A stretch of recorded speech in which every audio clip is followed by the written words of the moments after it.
Bueno, muy bien, bienvenidos a un nuevo Forum SEC. SEC quiere decir Critical Education, en inglés, en francés es Educación Critique y en castellano Educación Crítica. Y hoy tenemos el honor y el gusto de contar con la participación de la profesora Gisela Cossack Rovero, quien es venezolana, licenciada en Letras por la Universidad Central de Venezuela. Tiene también un magíster y es doctora en Letras y Cultura Latinoamericanas por la Universidad Simón Bolívar. Es profesora titular de la Universidad Central de Venezuela. Posee 12 libros publicados, tanto de ficción y ensayo como de investigación académica. Y su último libro, justamente, por lo menos por el título, aunque no lo he leído, pero creo que nos sirve para introducir este título a la conversación de hoy, es justamente Parque en Ruinas, Venezuela y la izquierda, publicado en 2023.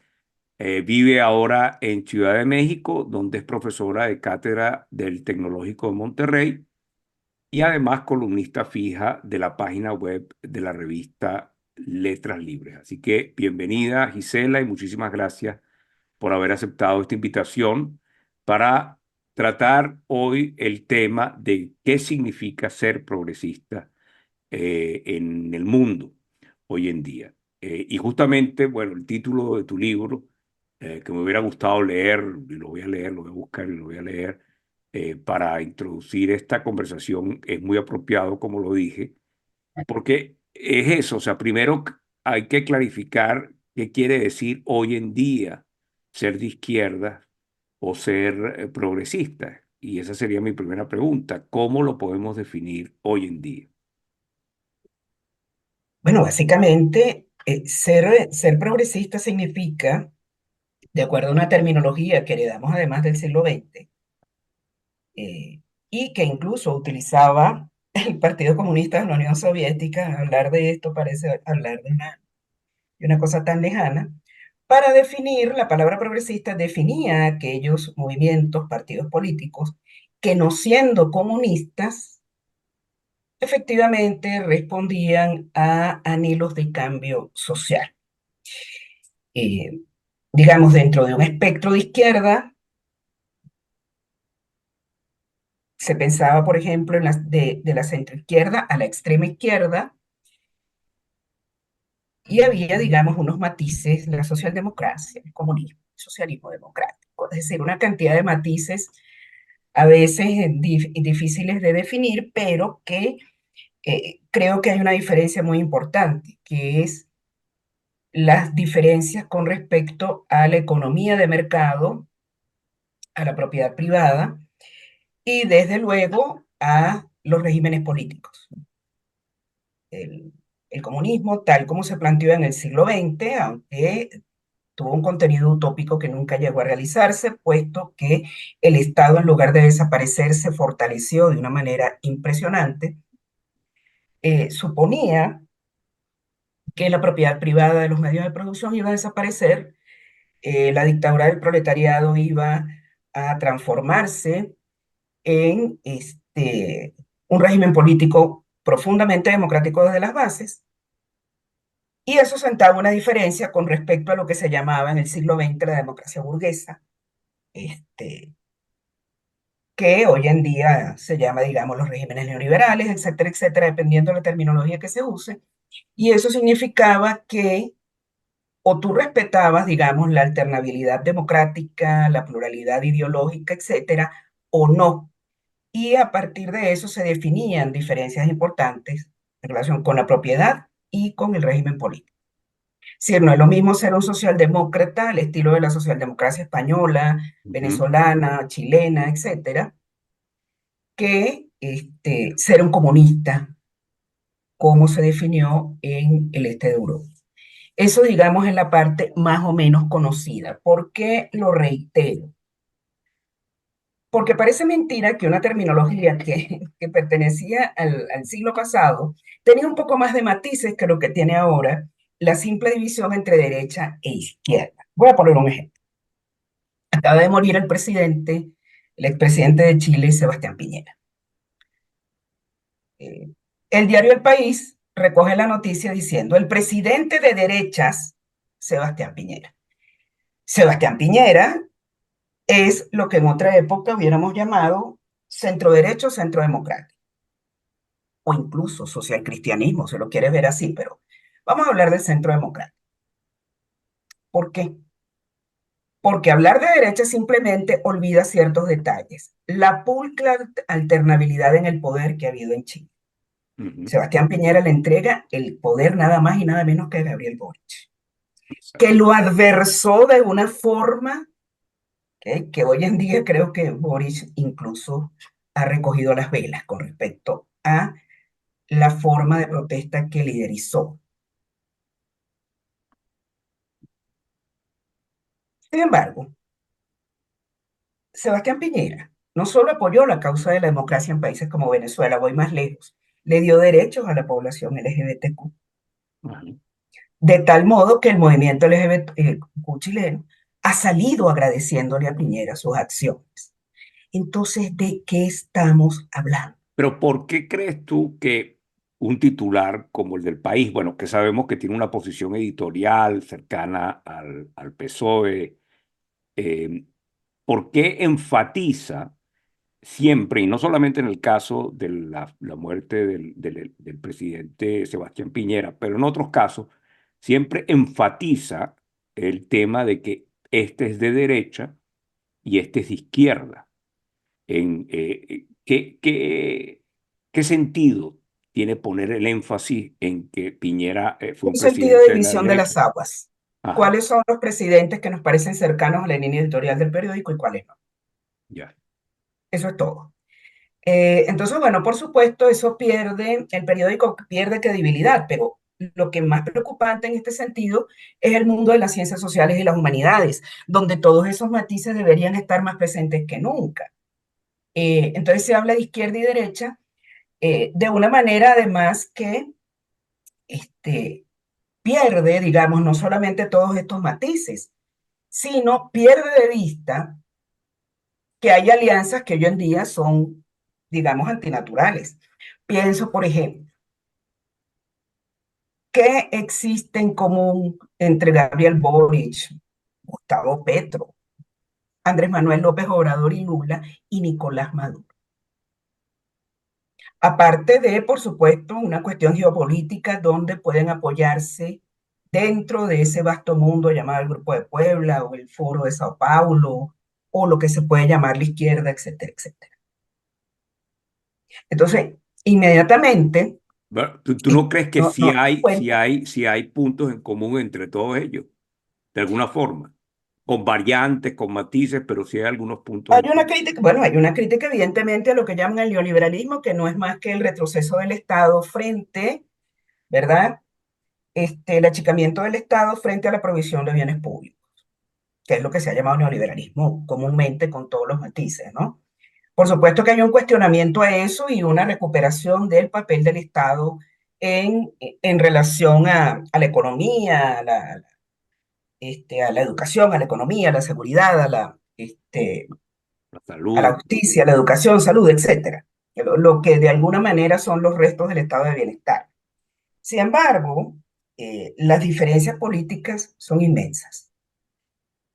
¿Por qué? Gabriel Boric abandonará el poder. Andrés Manuel López Obrador, si le llegaran a ganar las elecciones, con todo lo extremista que puede parecer a veces, abandonará el poder. Bueno, de hecho no se lanza la reelección, hay otra No, no, no hay candidata, reelección, no hay no hay reelección en reelección, México, o sea, no hay reelección en México y no lo hay, respetó, y lo respetó. y lo respetó. Entonces, Cristina Kirchner le entregó el poder a Mauricio Macri. Michelle Bachelet a Sebastián Piñera y Sebastián Piñera a Gabriel Boric. Entonces pareciera que sí existen algunas diferencias sustantivas eh, que pueden, digamos, ayudarnos a entender que desde el punto de vista de las ciencias sociales, las humanidades, el análisis político, la producción de opinión, etcétera, todos estos matices tienen sin duda importancia. Eh, por ejemplo, Yo he visto llamar derecha a los socialdemócratas del Brasil, que fue el partido de Fernando Enrique Fernando Enrique Cardoso. Cardoso y yo así, mira, ya, la socialdemocracia es de derecha. No, es simple y llanamente un partido que se opone al partido este, Claro, pero entonces del ya trabajo en viene Brasil. la carga, digamos, esa calificación de derecha, como tú dijiste en el caso del titular del país, que lo que quiere es decir, este es de los nuestros, este no es de los nuestros, viene también como una especie de juicio moral asociado con la Sin duda. palabra Es derecha e decir, izquierda. la palabra derecha en parte importante de los medios de comunicación tradicionales, pienso, por ejemplo, en los diarios, o dentro del mundo de las humanidades y las ciencias sociales, tiene una carga peyorativa definitiva, Claro, entonces ser de derecha es estar equivocado, podríamos decir. sin duda alguna. Ser de derecha es estar equivocado y no se hacen, digamos, las distinciones, las diferencias del caso y sobre todo el recobrar una de las herencias fundamentales del fracaso del socialismo del siglo pasado, que es la idea de pluralidad y de tensión democrática, ¿no? Claro. Ahora, hoy por hoy, cuando se piensa en la izquierda o en cierto tipo de izquierda, yo creo que tú has hecho muy bien en mostrarnos que hay muchos matices y que incluso hoy en día dentro de la política latinoamericana esos matices existen, no en lo retórico, declarativo, nada más, sino en la realidad política, o sea, donde hay alternabilidad de poder, donde presidentes que se llaman de izquierda no pretenden reelegirse y eternizarse en el poder, etcétera, etcétera. Pero hoy una cierta izquierda se identifica mucho con la política de las identidades. O sea, hoy ser progresista o incluso llamarse verdaderamente, y pongo aquí unas comillas muy grandes, de izquierda, quiere decir defender una política de identidades. Y eso, si bien en Latinoamérica no está probablemente tan afianzado como lo vemos en los Estados Unidos, aquí mismo en Canadá o en países europeos, es un discurso que está, por lo menos en el ámbito académico, que tú conoces muy bien, en el ámbito académico, es un discurso que va, digamos, dejando huella y que va también generando estos juicios morales. O sea, no solamente hay que ser de izquierda, sino que hay que ser de izquierda desde el punto de vista de esta política de las identidades. Claro, yo creo que hay un punto ahí clave. Cuando me preguntaba sobre el progresismo, ¿qué podría ser ahora, por ejemplo? Decir, bueno, no acepto cosas que están entronizadas dentro de la sociedad porque me parecen efectivamente cuestionables. Por ejemplo, no normalizar la pobreza, no normalizar la contaminación del ambiente, la crisis ecológica, no normalizar las discriminaciones. Por lo tanto, yo, por ejemplo, como feminista y como activista LGBTQ que he sido, digo, bueno, por supuesto, hay que cambiar determinadas cosas del orden establecido, que es una cosa, por supuesto, propia de la modernidad, cómo vamos abriendo determinadas conquistas, determinados derechos. Este, eso, por supuesto, no lo inventó la izquierda, no lo inventó la izquierda, lo inventé también la tradición de pensamiento liberal. Ahora, yo vengo de un país sumamente conservador como Venezuela, donde acaba de haber un escándalo porque un joven en Maracaibo Sí. se viste de ángel teniendo, digamos, como fondo la basílica de la Chiquinquirá. El joven ha sido Sí, o sea, acusado, la Basílica de la Chiquinquirá, solamente para los que escuchan esto y no son venezolanos, es la basílica, digamos, dedicada a la Virgen de la Chiquinquirá, que es la exacto, patrona del estado Zulia en sí Venezuela. que es un templo importante de la fe católica venezolana. Entonces, ¿qué pasa? Este joven se pone adelante, lo acusan de ultraje al pudor, le quitan, le hacen prohibición de salida del país, etcétera, etcétera. No hay matrimonio igualitario, yo me casé aquí en México, yo no me hubiera podido casar en Venezuela. Es decir, hay discriminaciones expresas y se arman escándalos como esos en un país donde se roban miles de millones de dólares, ¿ok? Y se mueren los niños en el hospital de niños por falta de medicamentos y de trasplantes, entre otras muchísimas cosas. Entonces, evidentemente, una sociedad como esa, yo no quiero una sociedad como esa. Es decir, el progresismo también es, mira, hay cosas de la sociedad que evidentemente no aceptamos y por lo tanto queremos transformar.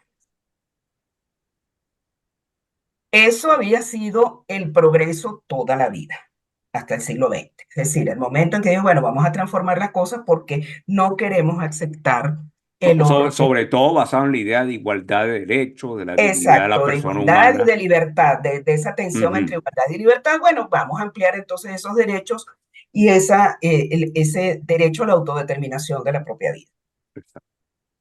Se trataba, por ejemplo, de eso, no normalizar la pobreza. Bueno, ¿cómo hacemos para no normalizar la pobreza? Para no decir, es absolutamente natural que existan pobres y por lo tanto lo vamos a dejar así. Eso es lo que se llamaba. Que las mujeres fueran a la escuela, Bueno, que dejar tuvieran atrás la oportunidades esclavitud, iguales en el estudio, en el dejar atrás la trabajo. esclavitud. Claro. Es decir, eso era lo que significaba progreso.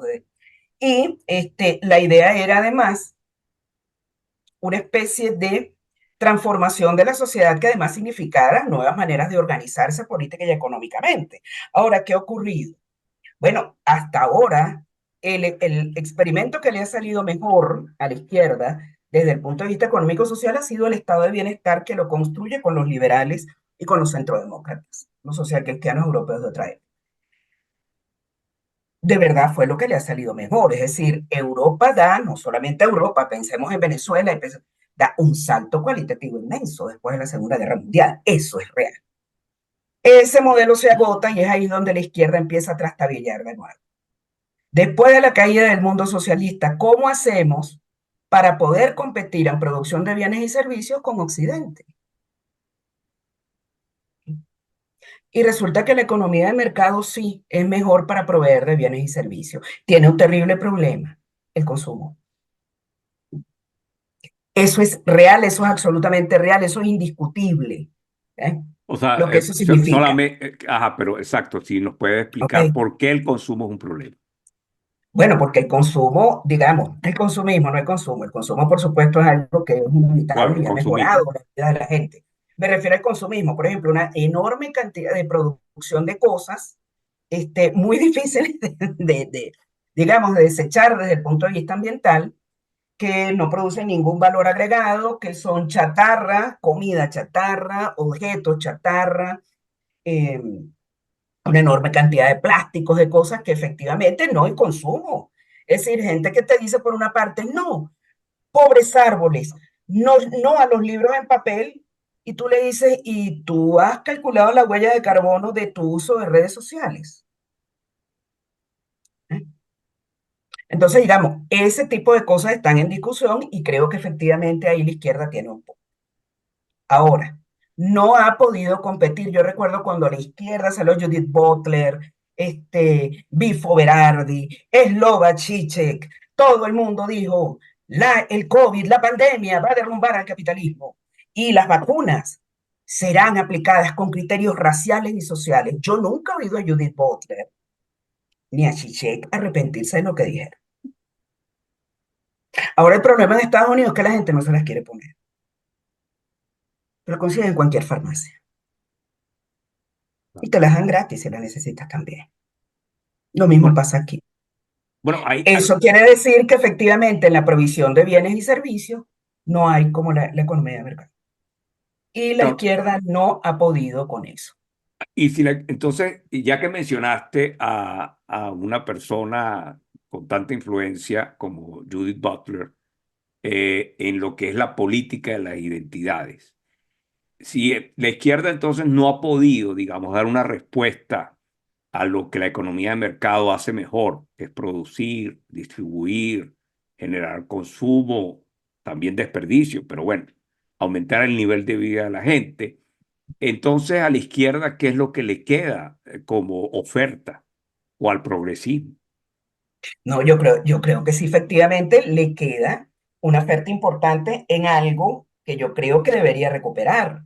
Cuando Bruno Latour, el pensador francés, el sociólogo de la ciencia, etcétera, Mm. etcétera, sale alarmado a decir, por favor, si crean a los científicos, si crean en los científicos que están hablando del problema ambiental. Uno no puede evitar sonreír, ¿ok?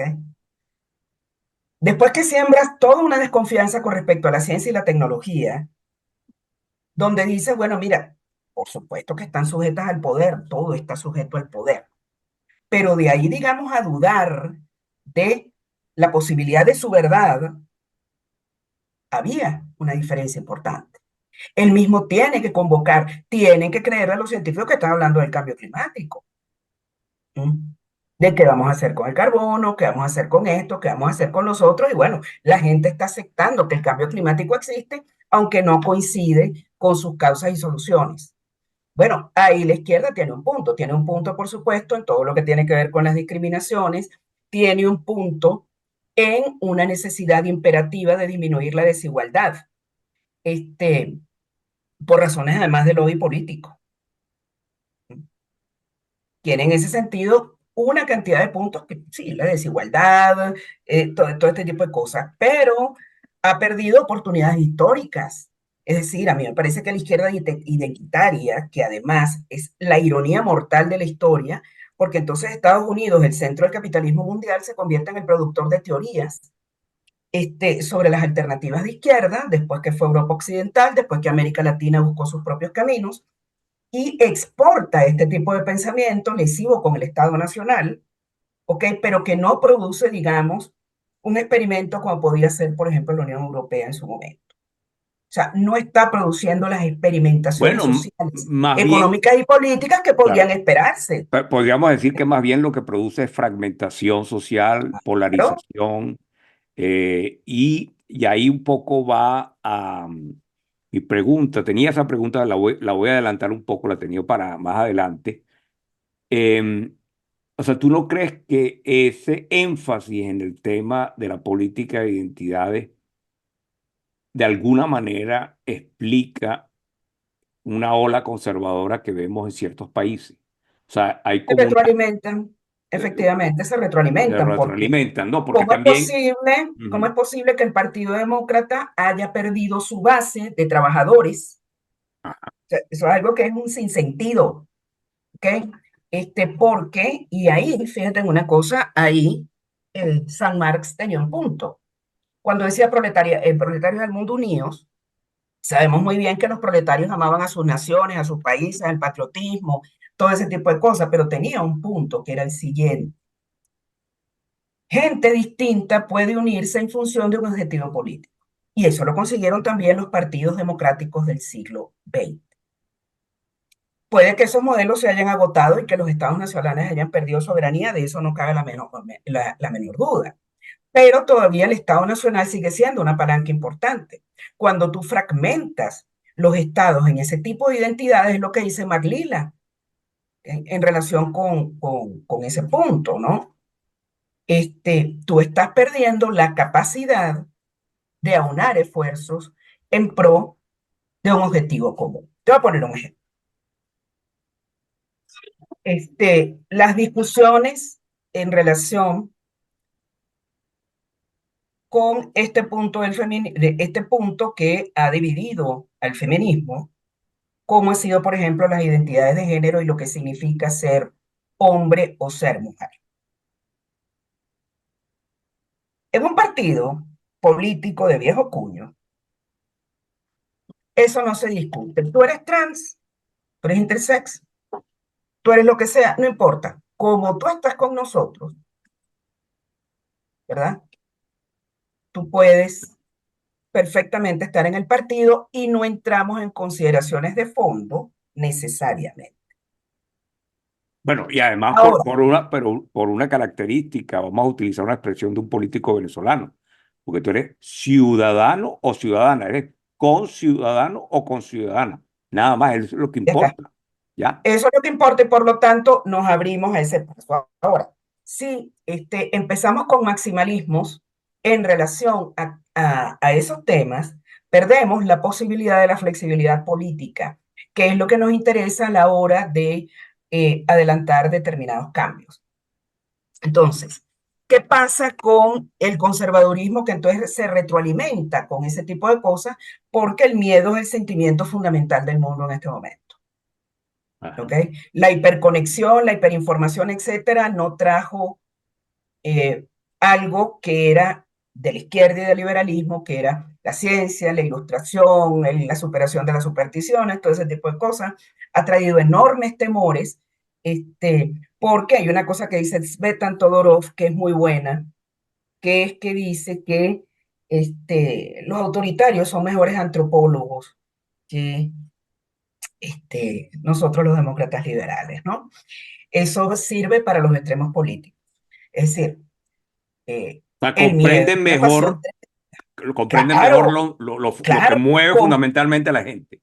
pero por supuesto, es decir, en una cosa como esta, ¿cuántas personas son movidas por motivos racionales a la hora de tomar decisiones políticas? Entonces, que el asunto de las identidades ha traído efectivamente una fragmentación que no permite, digamos, ciertas alianzas fundamentales, sino que a las divisiones que tienen todos los movimientos democráticos y han tenido siempre, ahora le sumamos una que sí es de carácter maximalista, porque sí, mi feminismo es mujerista, eso no puede cambiar, ¿ok? Mm, Es decir, si tú tienes una política donde eres, eh, está fundada en que eres homosexual, o el caso mío en que soy lesbiana, y digo, esta es una condición que no va a cambiar, nos estamos fundando un maximalismo, puede ser perfectamente al revés, que es el problema del conservadurismo. El problema del conservadurismo es su absoluta inflexibilidad y ceguera frente a lo que está ocurriendo en el mundo. Mira, a mí me llama profundamente la atención, por ejemplo, que haya gente preocupadísima, pero preocupadísima de la caída de Occidente y entonces los gays, los mm, LGBT, los feministas, cuando la realidad es otra, que la economía está imponiendo, ¿ok?, unas razones que hacen que mucha gente vaya quedando paulatinamente fuera del mercado laboral. ¿Ok?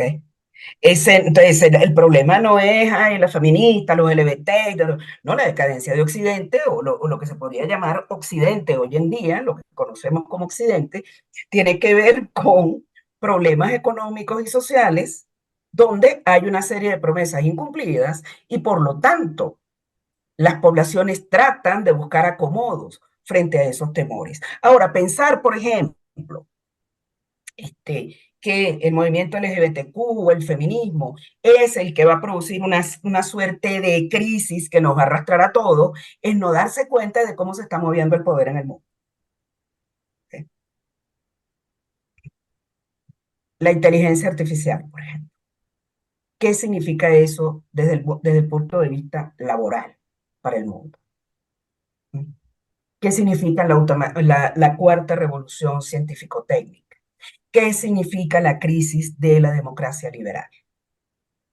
Esos son los grandes problemas, porque ahí es donde se está dirimiendo realmente, ¿ok?, las luchas entre los poderes. pero entonces Por más justamente, lobby público que tenga la izquierda claro, identitaria, no tiene el poder económico y político, ¿ok?, necesario para mover las cosas pero entonces como funciona como probablemente la una pueden mover. distracción. ¿No crees Es tú que una en el distracción. fondo Es una podría funcionar distracción, eso como es una en distracción? definitiva, es decir, ¿qué poder real puede tener el lobby LGBTQ? Más allá de aterrar, ¿ok? Como por una especie de política del asco y del contagio, aterrar porque todos nuestros hijos se van a volver homosexuales o lesbianas o van a querer cambiar de sexo, ese tipo de fantasías un poco ociosas de algunos filofachas que andan por ahí. Entonces, eso es fantasía ociosa. Lo que está cambiando en el mundo no es una minoría que hace mucho ruido con respecto a las identidades de género, la sexualidad. Lo que está poniendo en grave peligro la democracia, ¿ok?, es un problema económico real y, por supuesto, todos estos temores que hay alrededor con respecto a la familia. Que eso es real, es decir, se retroalimentan por eso, pero en el fondo la familia es un tema pretexto. ¿Nos puedes explicar un poco eso, los temores con Hombre, respecto a la familia tradicional, dices tú, la exacto, familia los como se temores con concebía? respecto a la familia tradicional. Te voy a hablar de América Latina. Ajá. Mira, de acuerdo al último censo en Venezuela, 4 de cada 10 hogares venezolanos no existe figura masculina. No existe papá Ujú. o una figura sustituta que haga las veces, un abuelo, un tío. En fin. Eso es así desde hace 20 años para acá. No, no, es un fenómeno Es muy reciente. viejísimo, eso tiene que ver incluso con la sociedad colonial. Así es. Por lo tanto, si la decadencia de Occidente tiene que ver con la decadencia de la familia, nosotros hemos sido decadentes de inicio en América Latina. Ahora, cuando tú ves, por ejemplo, ciertos sectores medios, etcétera, que se espantan mucho porque piensan que eso puede traer graves consecuencias a su familia, uno lo que se plantea es nunca lo ha traído. O sea, el modelo papá, mamá e hijos es un modelo que en Venezuela perteneció a un sector de la población, pero no a las grandes mayorías de la población. Sin entrar a evaluar las consecuencias de eso que pueden ser negativas. ¿Ok? Bueno, probablemente las estamos viendo, las consecuencias de eso, de alguna ¿Ok? forma, De ¿no? alguna manera, pues la pobreza, etcétera, etcétera, todo ese tipo de cosas pueden tener que ver con eso. Pero el modelo dominante de familia y el modelo dominante de política y economía no se ha visto influido por eso. Entonces, creo que lo que podríamos hablar de progresismo ahorita, yo que soy una mujer, por ejemplo, una demócrata liberal convencida a pesar de que estoy viendo desmoronarse la democracia en mi cara. Sí, sí, ¿Ok? sí, lo hemos visto recientemente No, no, no, en absolutamente, no solamente en mi país, o sea, no solamente en nuestro Salvador, país, Nicaragua, países de lo estamos Europa viendo e Central. incluso está pasando dentro de Estados Unidos, ¿ok? Lo que yo llamo la ceguera absoluta del Partido Republicano, ¿m? Que se va detrás de una opción como Donald Trump, teniendo políticos de carrera, con mucho más sentido de la institucionalidad. Una cosa que dice Anne Applebaum en el ocaso de la democracia, que es muy interesante, ¿no? Bueno, lo que implicó las administraciones Reagan para la caída del comunismo del siglo pasado y otros Ujú. procesos políticos en los que también colaboró, incluyendo Sudáfrica.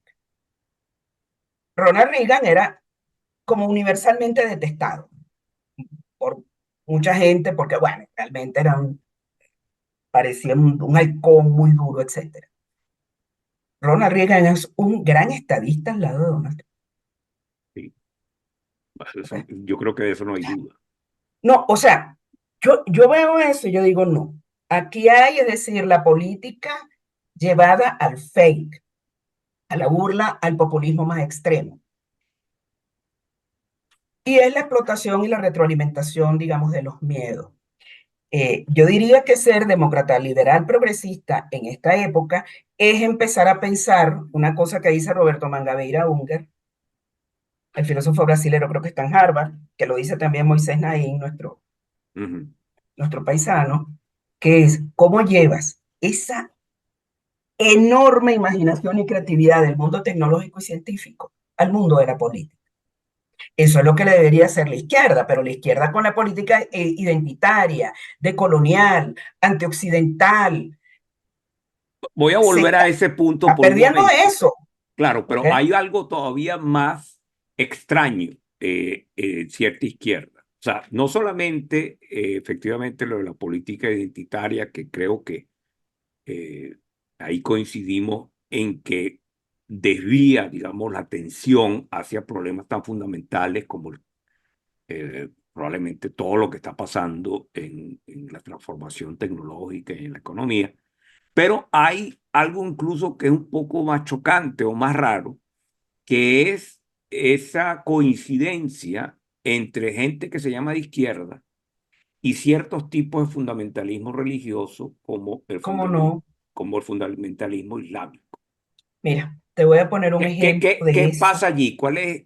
Exacto. A ver, ¿cómo lo El podemos espíritu explicar? antioccidental es lo único que justifica semejante cosa, aparte de la ignorancia, ¿no? Eh, Aparte de la ignorancia de pensar que porque algo se opone a Estados Unidos, inmediatamente tiene coincidencias políticas contigo, que es una cosa completamente absurda tratándose de feministas y tratándose de activistas LGBTQ, tra- tratándose de la izquierda en general. Sí, no solamente de la izquierda, tratándose de los estados laicos y de la democracia liberal en general.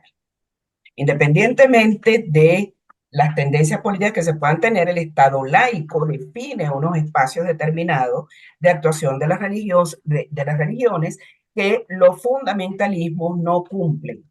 Y por lo tanto, los estados laicos se distancian de esos fundamentalismos y tanto la tradición liberal como las tradiciones socialistas fueron grandes artífices del Estado laico. Claro, O no pero Estado ateo, no Estado ateo como la Unión Soviética, no, Estado sí, sí, laico. laico, Por lo laico, tanto, donde se cuando usted separa, aplaude, se cuando usted separa. aplaude a Hamas, Ujú. ¿ok? Cuando usted aplaude, ¿ok?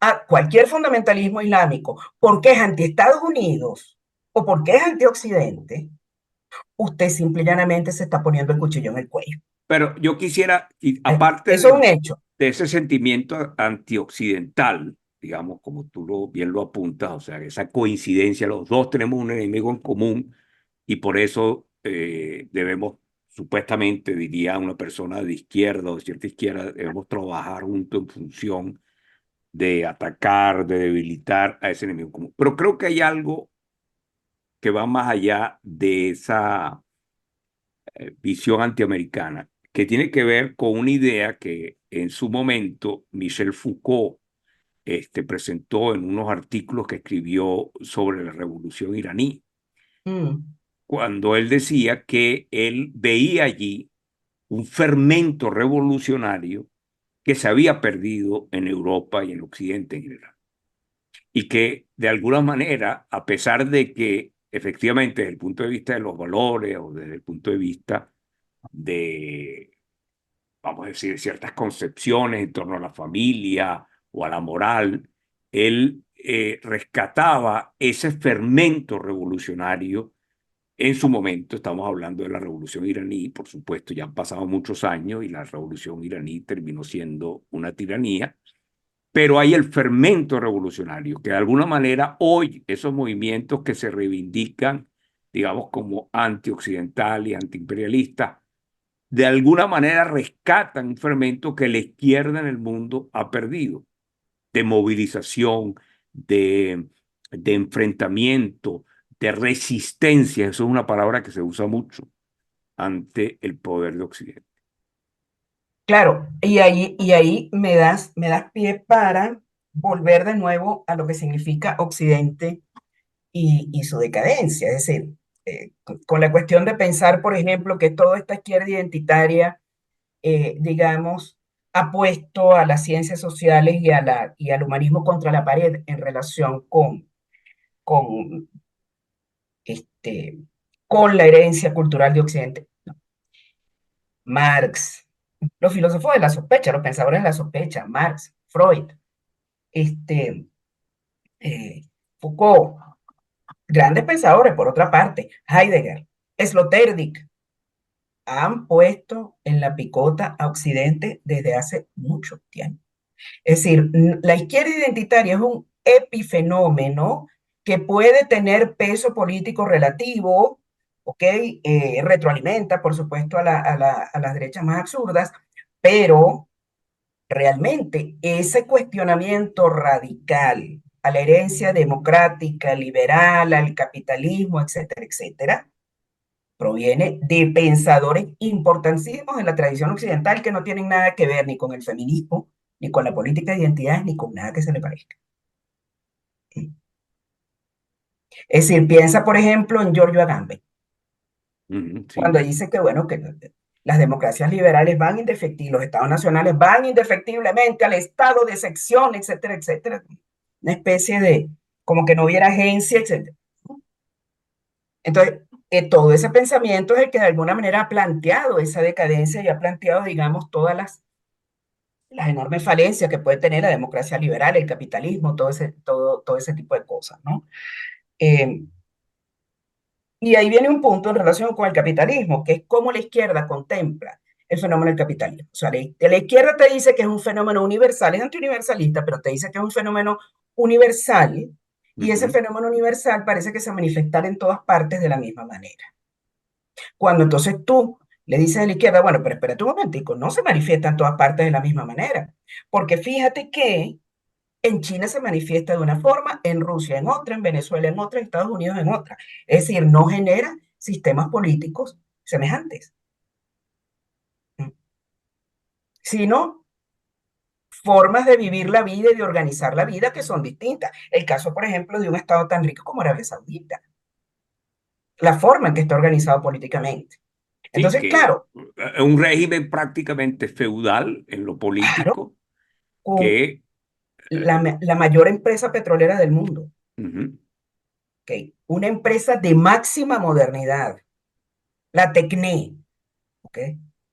Ahora, Sí, eso no ha producido cambios políticos relevantes, a menos que tú me digas, bueno, que hace unos años a las mujeres la dejaron manejar, sí, vaya cambio. ¿ok? Avance extraordinario. Ahora, justamente, o sea, ante esta confusión, vamos a llamarlo así, ¿no?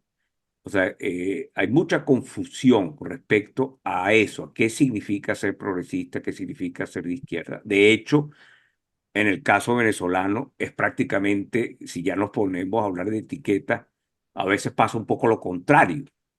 Inmediatamente si alguien se posiciona o se presenta como siendo progresista o de izquierda, inmediatamente es etiquetado de chavista y Mm. descalificado, ¿no? Entonces, ante esta A mí me han llamado confusión liberal de izquierda, como una forma de porque soy descalificar, feminista, claro, como una descalificación. bueno, pero justamente creo que lo que hay es mucha confusión, mucho oportunismo, mucha contaminación, digamos, de la experiencia venezolana, no solamente en Te voy a decir nosotros los cuáles venezolanos. son Ajá, los peores procesos de derechización que yo he visto en Venezuela. La gente que fue chavista. Mira, yo no entiendo, yo a veces lo oigo, es que, es que los chavistas ahora son antichavistas. Entonces se han derechizado. Y entonces son una cosa rarísima. Entonces, una de las cosas interesantes es esa necesidad de absoluto de la que hablaba Steiner, ¿no? Que la gente necesita ese absoluto y entonces, por ejemplo, cosas como esta, te meten en un mismo paquete unos irracionalismos terribles, como la izquierda, como la izquierda no antiliberal. En un mismo paquete te meten a George Soros con el extincionismo, con los ecologistas, con, por supuesto, el LGBTQ, la feminista hace un cóctel con eso, ¿ok?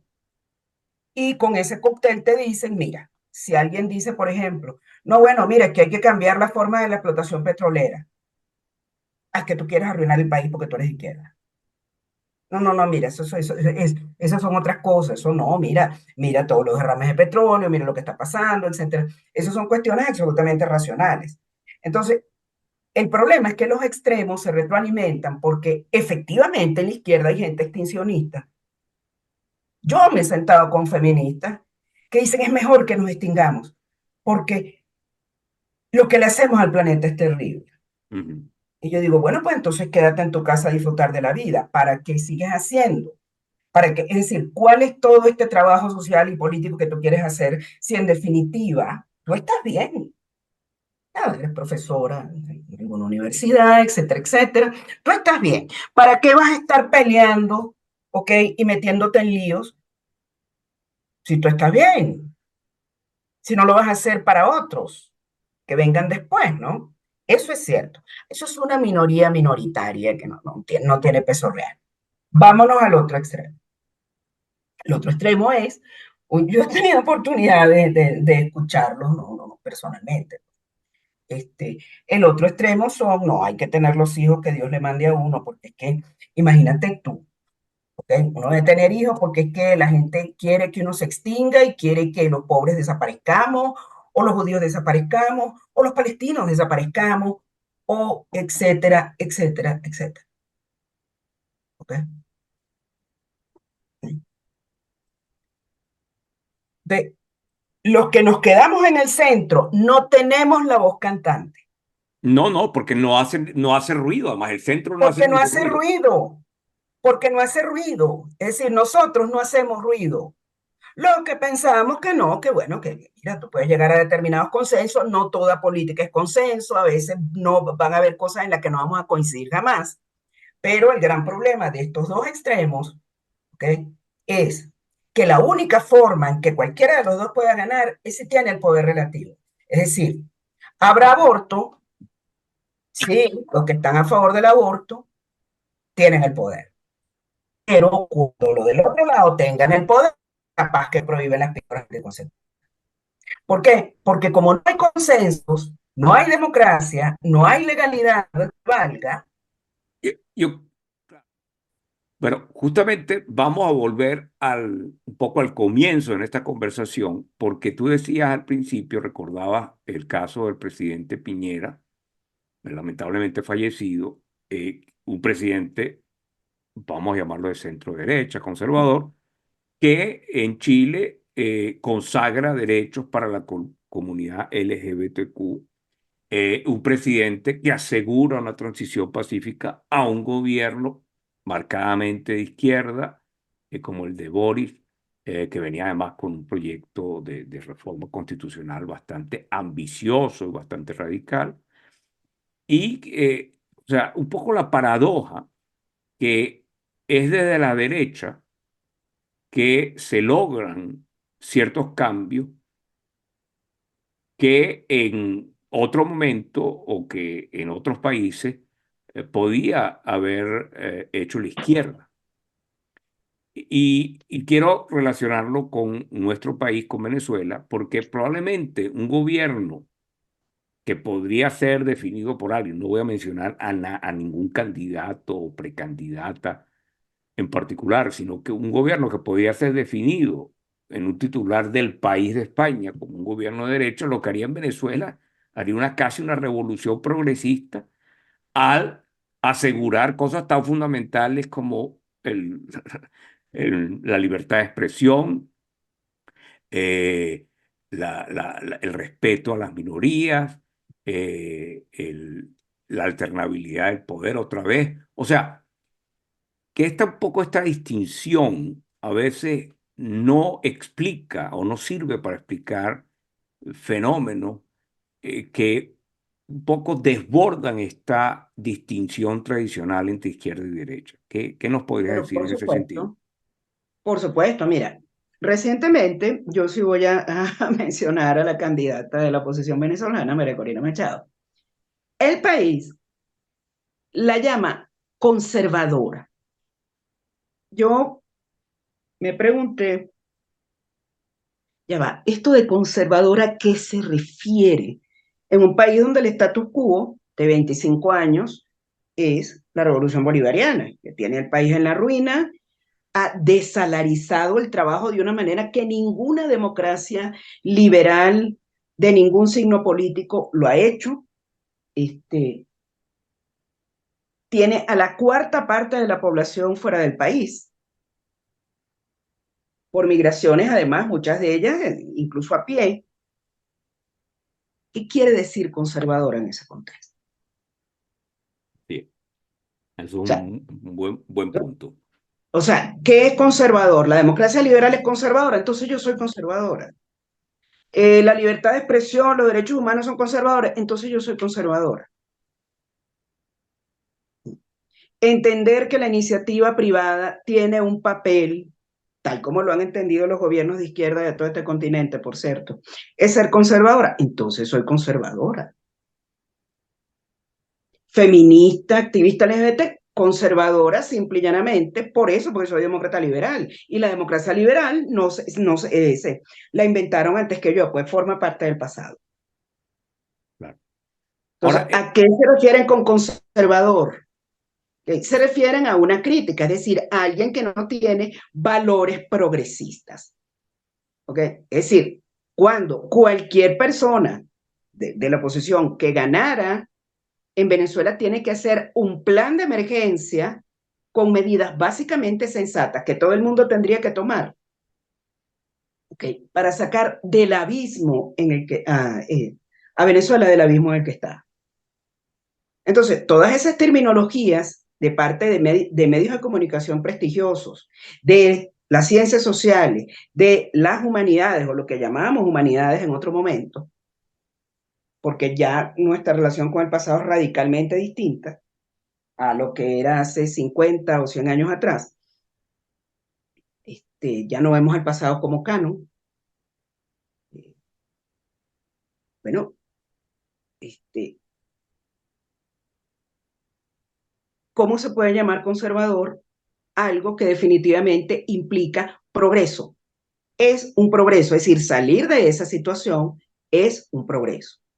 Es Así es. decir, se va hacia adelante en relación con un punto que se considera, por ejemplo, que sacar a un país de la hiperinflación a una inflación de un dígito, eso es un progreso, porque no hay nada más horroroso que la inflación. Así es. O Entonces, claro, respetar, cuando o lo que uno decías oye tú, o esto, respetar derechos claro, fundamentales, el derecho a asociación, el derecho a la libre expresión, o sea, derechos fundamentales. Eso sería en Venezuela hoy revolucionario.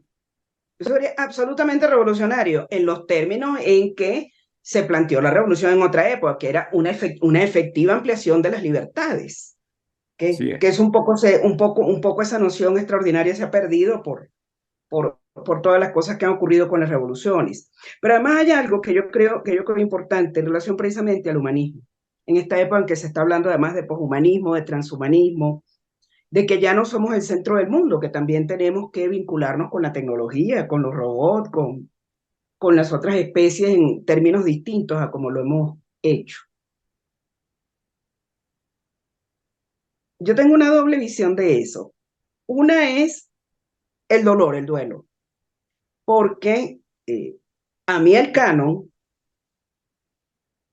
significó en mi vida personal, el canon literario, el canon artístico, el canon filosófico, significó un instrumento de emancipación fundamental. ¿Eh? No es solamente un instrumento opresor porque es androcéntrico, porque es patriarcal, en fin, por todo lo que podemos saber.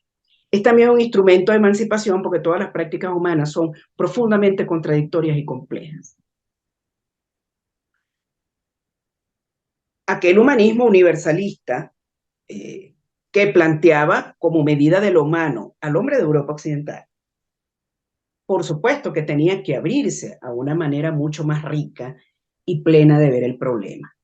Mi gran sorpresa, y esto lo digo porque esto empezó incluso antes de que yo me graduara en la universidad de la licenciatura, esto no es nuevo, Ajá, ok. es que lo que era una ampliación donde tú decías, oye, de verdad, si algo hicimos los latinoamericanos fue decir, mira, nosotros vamos a estudiar autores contemporáneos. Eso se lo enseñamos nosotros a Europa. Sí, mira, nosotros estudiamos autores contemporáneos porque, claro, nosotros no teníamos esas tradiciones. Que eh, la tradición no pesaba tanto como lo no europeo. pesaba tanto, ¿no? Pero lo que fue, en mi opinión, un paso extraordinario, un enriquecimiento enorme del abordaje cultural, termina convirtiéndose en un callejón sin salida. Estamos en una época absurdamente posliteraria y en la medida en que la educación formal no valoriza el canon termina, y eso hay que decirlo con toda la ironía del caso, eh, disolviéndose en manos de la cultura popular y del entretenimiento. Disolviéndose. Es decir, ya no se va a saber su origen, no se va a saber la genealogía, no va a haber repetición, no va a haber nada de esto, sino se disuelve. Y el Como cuando uno ve, por presenteísmo, ¿no? ejemplo, Y el presenteísmo, que todo pareciera que empezó ayer. y parece que todo empezó ayer, y por lo tanto, efectivamente, todos esos repertorios que se consideraban dignos de ser transferidos a las nuevas generaciones, bueno, pues abruptamente se plantea que ya no vale la pena esa transmisión en términos de una tradición positiva. Yo creo que hay un gran ejemplo en la película Tar, Ajá. de Todd Field, cuando el joven estudiante de la Juilliard le dice a Tar que no se siente reflejado en Bach, que bueno, que era un patriarca, en fin, era lo que eran los hombres, todos los hombres de su época en todas partes del mundo, en distintas culturas y en, en distintos momentos, ¿no? Eh, Uno lo que se pregunta es, más allá, digamos, de lo que esto significa dentro del contexto de la película, uno lo que podría preguntarse, y suena muy antipático, pero a Tar no le falta razón cuando le dice, pero si tú evalúas a los demás en función de su identidad, a ti también te puede pasar lo mismo. Es decir, el momento en que las cosas no tienen valor por sí mismas, sino que el valor es relacional de acuerdo, digamos, a las ideologías políticas en juego. Eso no es plantear la dimensión histórica del arte y la literatura y de los productos culturales en general. Eso es simple y llanamente dejarlos entrar en la ideología y en la hegemonía de manera exclusiva. Entonces, claro, eso, por ejemplo, desde el punto de vista del humanismo, el humanismo está muerto. Es decir, ya esa manera de plantearse que hay una serie de repertorios culturales, llámese libros, obras artísticas, etcétera, etcétera, que nos van a dar una serie de valores para ser mejores intelectual, ética, moral y políticamente, bueno, sí, efectivamente, eso, eso está muerto y no tenemos muy clara la idea de qué vamos a hacer con esos repertorios, con esos museos. Yo a veces tengo fantasía. Digo, ¿qué pasará con estos museos? Vale, terminarán siendo restaurantes.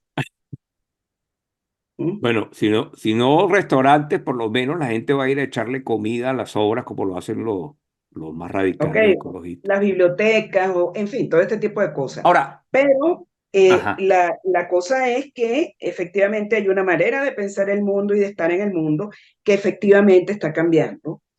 Y el problema no es, bueno, efectivamente la muerte del humanismo, es la muerte de las humanidades.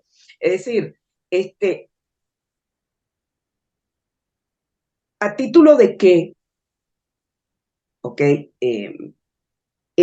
se va a estudiar letras,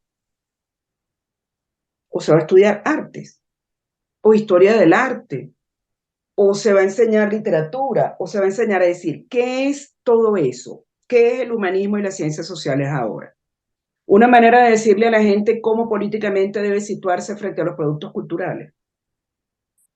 bueno, Claro, es lo que pareciera estar dominando, por lo menos en América del Norte, te lo puedo decir porque lo veo en mi propia universidad y no sé si llegará a América Latina, seguramente sí, porque tú lo dijiste muy bien. O sea, es en Estados Unidos donde esa teoría hegemónica se ha producido y por su, vamos a decir, por su posición hegemónica también, en ese sentido, va penetrando todas las regiones del mundo. Ahora, volviendo a la distinción izquierda y derecha, es una distinción que valdría la pena mantener o tenemos que repensar esa forma de distinguir las orientaciones políticas de partidos, movimientos,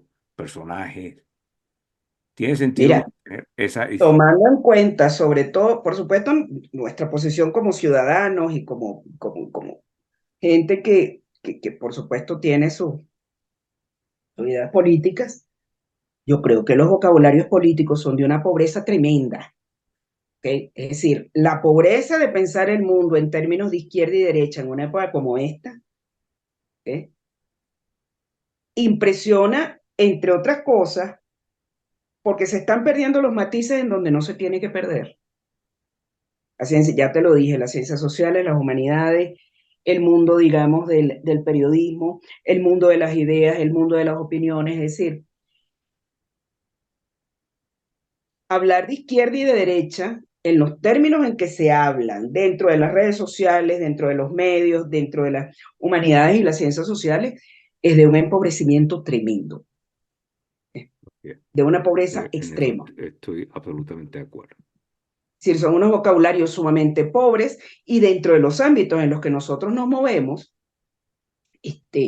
llevan a una suerte de autocensura permanente, ¿okay? Porque, es decir, cuando tú oyes hablar, sobre todo en congresos, etcétera, digamos, en encuentros donde se reúnen una cantidad considerable de investigadores y de profesores, etcétera, etcétera, eh, se, hay una serie de palabras, como si fueran, digamos, ceremonias religiosas, neoliberalismo, colonialidad, etcétera, que no tienen nada que ver con la reflexión sobre lo colonial que hizo Omi Baba, por ejemplo. ¿Mm? Nada de eso, es decir, es simple y llanamente una serie de palabras que rápidamente se acomodan y podemos señalar como que pertenecemos. Todos Claro, nosotros aquí pensamos de una así determinada es. manera, como una comunidad religiosa. Así es, así es. Es una especie como de etiqueta que hay que ponerse. Y entonces ya cuando yo me pongo esa etiqueta, yo me identifico, yo estoy del lado de los buenos, y el que no se ponga la etiqueta, o el que se ponga otra etiqueta, ya está del otro lado y se definen claramente los bandos, vamos a decir así. O sea, en el sentido de que esa distinción sí funciona en el ámbito académico, en el ámbito del periodismo, en el ámbito social, simplemente para etiquetar a las personas, pero en el fondo no nos dice gran cosa, No, ¿no? no nos dice absolutamente nada y el lugar, eso lo decía Jacques Derrida en un artículo sobre la universidad. Y una de las cosas que decía que la universidad, al igual que la literatura, debería ser el lugar donde se puede decir todo. Ujú. Es decir, es el lugar donde tú puedes leer Mi lucha de Hitler. Claro.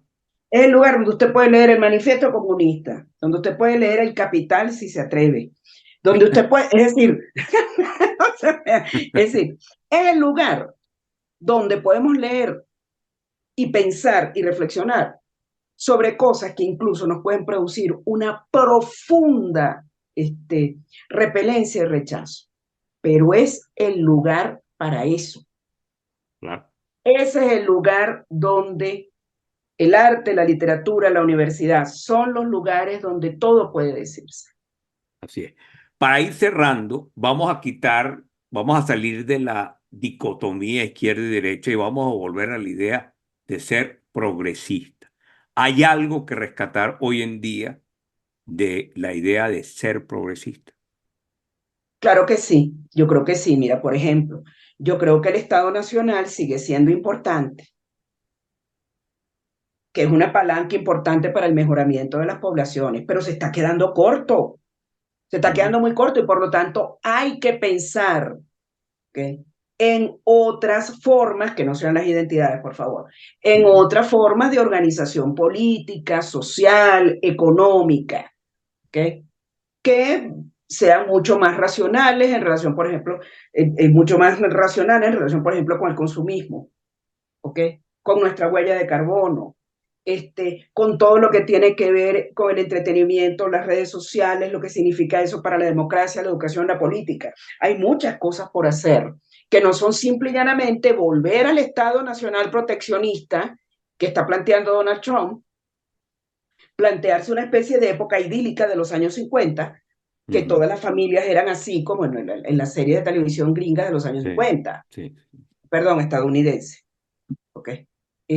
No, es decir, no es cierto que la familia nos protege de ese horror, etcétera. No, no es cierto. ¿Ok? En América Latina siempre han existido otras formas de familia que no son padre, madre e hijos. Sí, ser en este sentido sensato. Sí hay que buscar otras formas de organización, etcétera. No hay que desprenderse de todo lo del pasado, ni muchísimo menos, además eso no es posible. Mira, lo sacas por la puerta y se mete por la ventana. Mira, mesas derechas tan feas que hay en el mundo. Ujú. O sea, ¿qué ganamos con haber llamado a alguien como Sebastián Piñera fascista? cuando de repente te encuentras con alguien como Jair Bolsonaro. Exacto. Sí. Esas son las cosas donde tú dices, no, tenemos que volver, digamos, a este, volver, digamos, a una precisión en los vocabularios políticos. Mira, España, yo creo que es un lugar estupendo en muchos sentidos. Ahora, tú oyes a los españoles y tú dices, no, esto ya es, bueno, el enfrentamiento, no sé, del fascismo con el Sí, comunismo sí, sí, es en el como si la siglo XX. Falange No, estuviera allí, estuviera moviendo a no, los no, pasionarios otra vez y a no, Primo de ¿qué les Rivera. pasa? Nada de eso es verdad. Eh, Nada de eso es verdad. O sea, eso realistamente no es cierto. Sí. A uno le podrá a lo mejor caer gordo Mariano Rajoy, no sé, por decir algo, o caerle gordo Pedro Sánchez, pero decir que Pedro Sánchez es comunista y Mariano Rajoy un fascista. O sea, Pedro Sánchez llama a sus oponentes del PP facholandia, fachósfera. Sí, sí, son O sea, excesos una del cosa, lenguaje. son unas cosas, pero es que además en los políticos el lenguaje es acción. No es Así es. lo mismo que tú y yo digamos, ay, porque fulano es un facha o un comunista, aquí, cuando estamos conversando, no en este contexto, digamos, conversando ya Sí, como sí, amigos, colegas, a que lo hagamos en un congreso, en una clase. claro, claro, eso tiene consecuencias.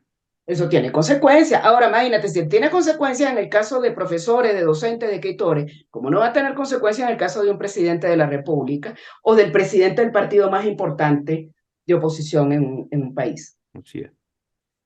Sí. Yo creo que un poco para concluir entonces es la precisión, o sea, la importancia de un uso preciso del lenguaje, de un uso, vamos a decir, también mesurado, de alguna forma, ¿no? Porque vivimos un poco los tiempos de hipérbole, de exageración, o sea, poco, como tú decías, a partir de esta hipérbole, exageración, explotar los miedos de la gente que han crecido y que lo que probablemente requieren es un lenguaje que nos aleje de esa explotación del miedo.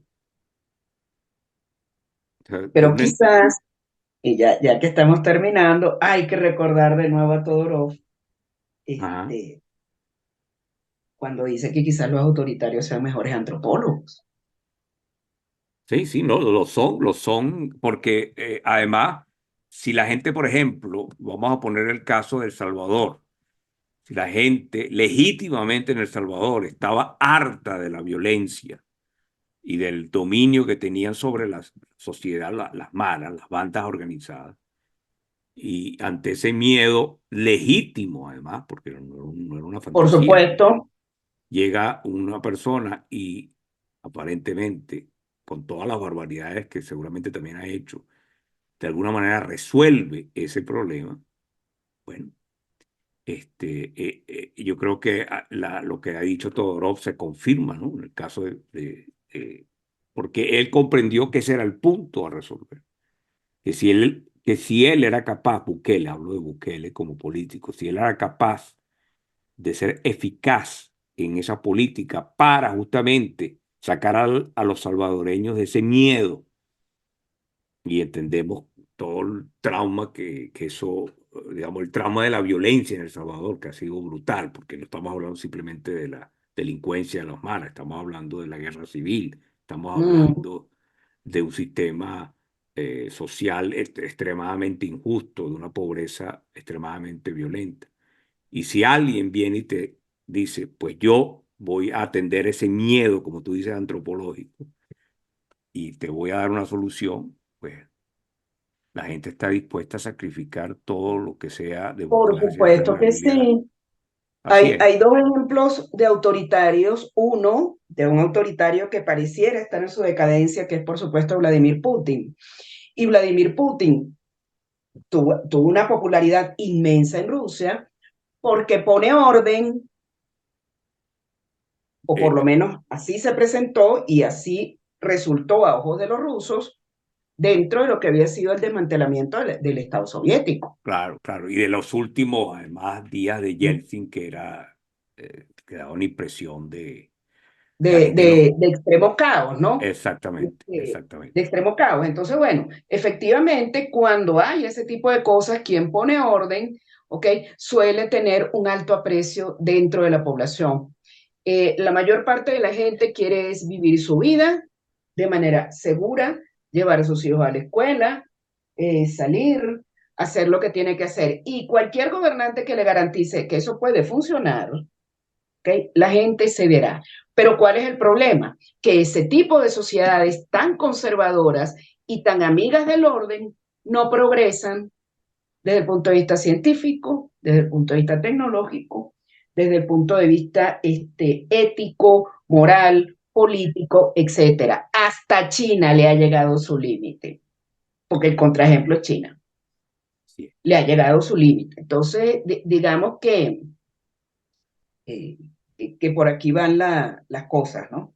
O sea que, vamos a decir, hay que probablemente reconstruir un centro que pueda hacerse escuchar, porque Sí, eso yo creo que es clave, pero y además es clave porque está pasando algo y pasa dentro de las universidades, dentro del mundo cultural, dentro de...